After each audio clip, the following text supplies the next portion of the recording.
Hello, good morning, students.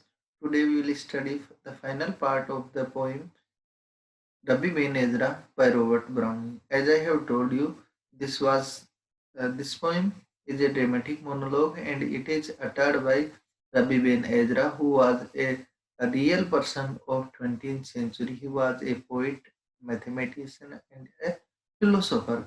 So, to continue this poem, I'll read out this stanza and then I'll explain to you. Stanza by I will explain you. Though hardly to be pecked.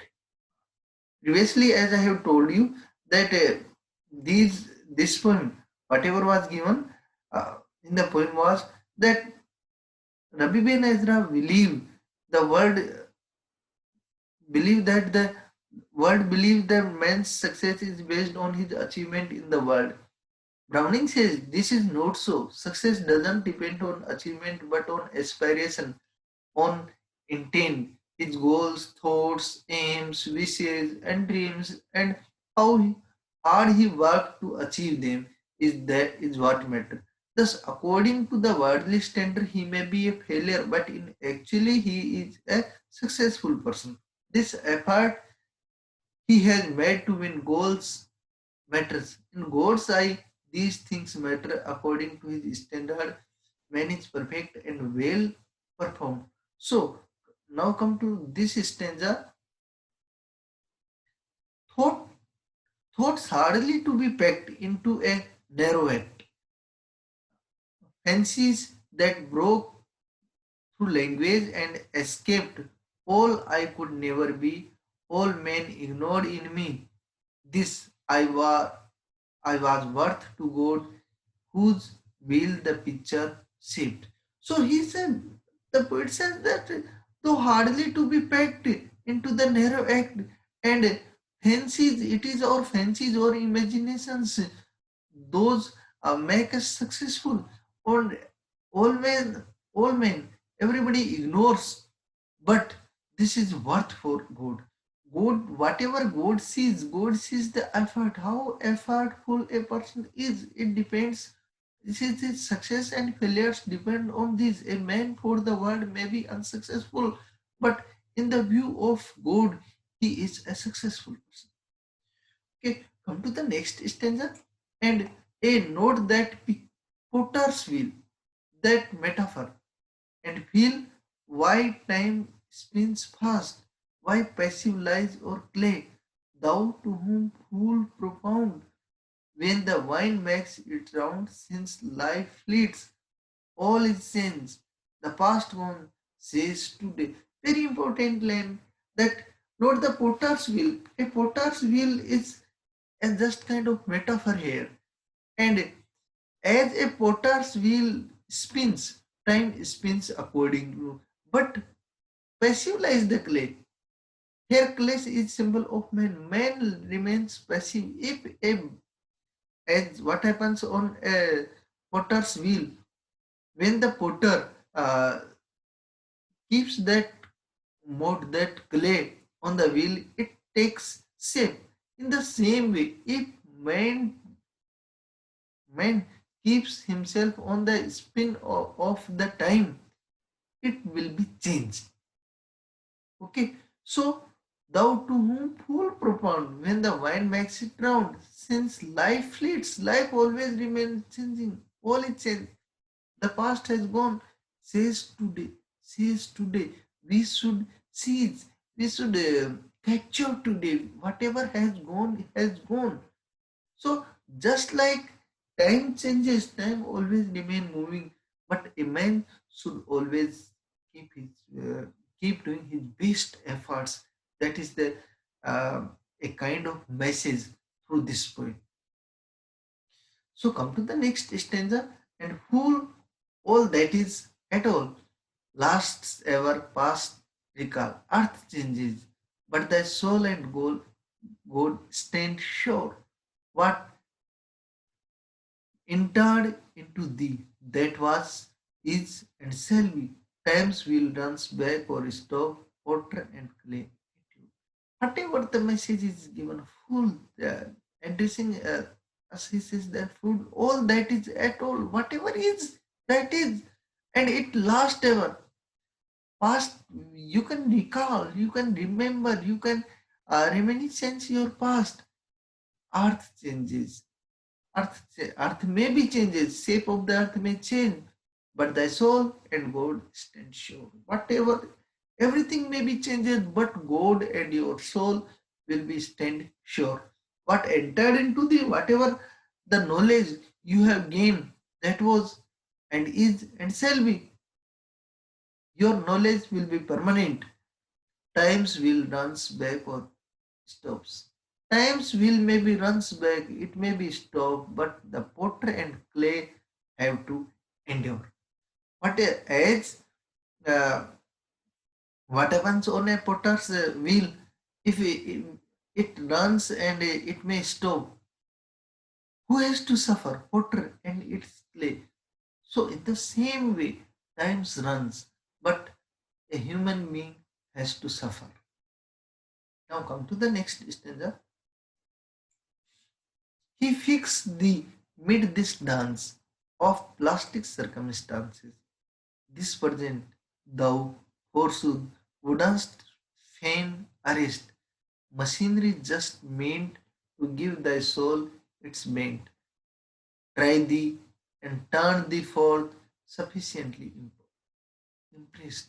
So he fixed you made this dance, in this dance of the world of plastic circumstances, of the short-lived circumstances, plastic circumstances, circumstances that are short-lived, that are created, man-made circumstances. So this presents you, this present the forsooth, and your circumstances present some difficulties, wouldst fain arrest, and machinery just meant to give thy soul its bent, and the machinery just give a bent to your soul. Try thee, turn thee forth, sufficiently impressed, and it will be very sufficiently impressed for you. If we try, if we turn and impressed ourselves. So these are the things, this is the message given by Rabbi Ben Ezra. Come to the next one. What thought the earlier grooves, which ran the laughing loves around thy base, no longer pause and praise. What thou about thy rim, skull things in order grim, grow out in graver mood, obey the standard stress. Come to next stanza, I will explain it later. Look not thou down, but up to uses a cuff, the festal board, lamps place, and trumpets peal, the new wine's foaming flow, the master's leaf glow. Thou heaven's consummate cup, what needest thou with earth's will? And the next one is, but I need now as then the God who modest men, and since not even while the veil was burst, did I to the wheel of life with shapes and colors rife, bound dizzily, mistake my end to slake thy thirst. And the last one stanza is, so take and use thy work. Amid what flaws may lurk, what stain of the stuff, what worships past the aim, my fitness be in thy hand, perfect the cup as planned, let age prove of youth and death complete the same. So the worldly man believes since life is temporary and will pass soon, man should make the most of life. He should enjoy life while he can. Soon he will grow old and weak and die. Therefore, enjoy life while you can. What he does not realize is the body changes, grow old and dies. The earth and the season too pass, but the soul remains eternal. It is immortal. God and the soul all alone survive. The potter and clay. All is temporary and will pass from this earth one day. The soul and God alone last. So failure is just a mean of purifying and strengthening man's soul. Just as gold is purified by fire, so also man's soul is made perfect by difficulties and failure. God is the potter and man is the clay. This is the thing we should understand. So the potter is shaping the clay on the wheel, which is the world. Wheel is the world. So the experience of youth have made lines on the picture or the pot. They have been formed and are hardened, but near the rim are new lines from the formed by age, which are strong and can bear any moment of stress. So this poem, Rabbi Ben Ezra, is the clearest attempt to explain his philosophy or his outlook of life. This ignores God and man's relation to all this. It is in one sense a dramatic monologue because only one man speaks. The speaker, Rabbi Ben Ezra, is a Jewish scholar who was an actual person whom he speaks to is not made clear. He just put forth his ideas of God, man, and universe. He spoke by person for Browning. Of course, Browning generally says that his poems are objective and do not express any of the opinion, but same view are repeated so often that we can take them as being Browning's own view. So the poem is a glorification of old age and has been written from the standpoint of age. age. Old age is the best period of life and man should look forward to it. And it brings wisdom, knowledge, dignity, and certain resignation and acceptance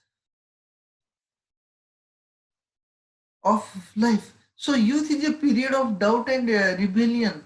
Living for mere pleasure is the foolish. In youth, man thinks pleasure is everything and tries to drown himself in it. He does not realize that youth is the preparation for old age, which is the best period of our life. So the experience we gather in our youth changes the wisdom in old age because it is through mistake what we learn. The knowledge that there is a God and man is but a part of God's plan comes much later. Man should surrender himself to God and then he will realize that God has planned man as a whole, youth and old age. So body and soul, just as youth lays the foundation for age, so also the body is no less important than soul. The two go together. The poem is also glorification of failure. The poet underlines the fact that it is aspiration and not the achievement that counts. He may not be achieved much according to the standard of the bird, but in reality his hopes and wishes and goals and the effort he makes to achieve is the what of importance to Browning. Failure should not discourage us. In fact, it is better than success because success makes us take things easy. We no longer work as hard as we should. We have got what we want. Sorry. But failure makes us work that much harder, so it is good. So the whole poem is an allegorical style. So thank you for today and we stop.